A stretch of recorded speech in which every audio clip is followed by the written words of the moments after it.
मंदिर हो या मस्जिद, धार्मिक आयोजनों में तेज आवाज में लाउड स्पीकर बजाने पर अब कड़ा एक्शन लिया जा सकता है। सरकार ने स्पष्ट कर दिया है कि अब मंदिर हो या मस्जिद, हाई कोर्ट के आदेशों का उल्लंघन करके तेज आवाज में लाउड स्पीकर बजाना भारी पड़ सकता है। इतना ही नहीं, सड़कों पर नमाज पढ़ने को लेकर भी सरकार ने नो टॉलरेंस की नीति अपनाई है। लेकिन सवाल ये उठता है कि क्या ये सिर्फ कानून व्यवस्था का मामला है या फिर इसके पीछे राजनीति भी छिपी हुई है। देखिए पूरी खबर।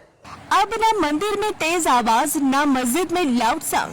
बंगाल में नए नियमों ने छेड़ दी सियासी बहस। पश्चिम बंगाल में बीजेपी सरकार बनने के बाद अब प्रशासनिक नियमों को लेकर लगातार बड़े फैसले सामने आ रहे हैं।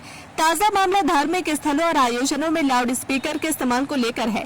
सूत्रों के अनुसार राज्य सरकार ने पुलिस प्रशासन को साफ निर्देश दिया है कि हाईकोर्ट के आदेशों के मुताबिक कहीं भी तेज आवाज में लाउड स्पीकर बजाने की अनुमति नहीं दी जाएगी।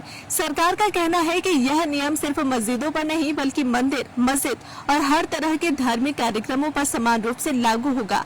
अगर कहीं तय सीमा से ज्यादा आवाज में लाउड स्पीकर बजाया जाए तो प्रशासन सख्त कार्रवाई करेगा। दरअसल नई सरकार बनने के बाद मुख्यमंत्री शुभेंदु अधिकारी लगातार प्रशासनिक सख्ती और सिविल डिसिप्लिन की बात कर रहे हैं।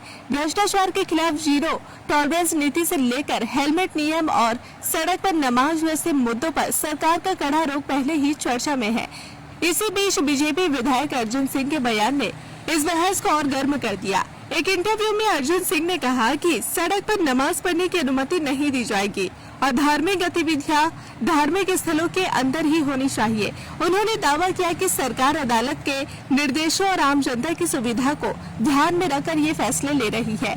अर्जुन सिंह ने यह भी कहा कि मुख्यमंत्री की तरफ से स्पष्ट निर्देश दिए गए हैं कि भ्रष्टाचार और सार्वजनिक अव्यवस्था किसी भी हालत में बर्दाश्त नहीं की जाएगी। उनके मुताबिक सड़कें आम लोगों के लिए है और वहां किसी भी तरह की भीड़ या धार्मिक जमावड़ा ट्रैफिक और जनजीवन को प्रभावित कर सकता है।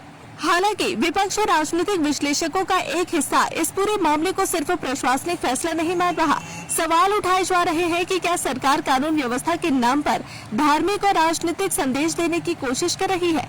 क्या ऐसे फैसले चुनावी राजनीति को ध्यान में रखकर लिए जा रहे हैं। विपक्ष का कहना है कि कानून सबके लिए बराबर होना चाहिए, लेकिन किसी भी फैसले को लागू करते समय सामाजिक संतुलन और धार्मिक संवेदनशीलता का भी ध्यान रखना जरूरी है। बंगाल हमेशा से अपनी मिली-जुली संस्कृति और सामाजिक सौहार्द के लिए जाना जाता रहा है। ऐसे में इस तरह के फैसलों पर राजनीतिक बयानबाजी और बहस तेज होना तय माना जा रहा है। अब सबसे बड़ा सवाल ये है कि क्या ये कदम वास्तव में आम जनता की सुविधा और अदालत के आदेशों को लागू करने के लिए है या फिर बंगाल की राजनीति अब नए मोड़ की तरफ बढ़ रही है।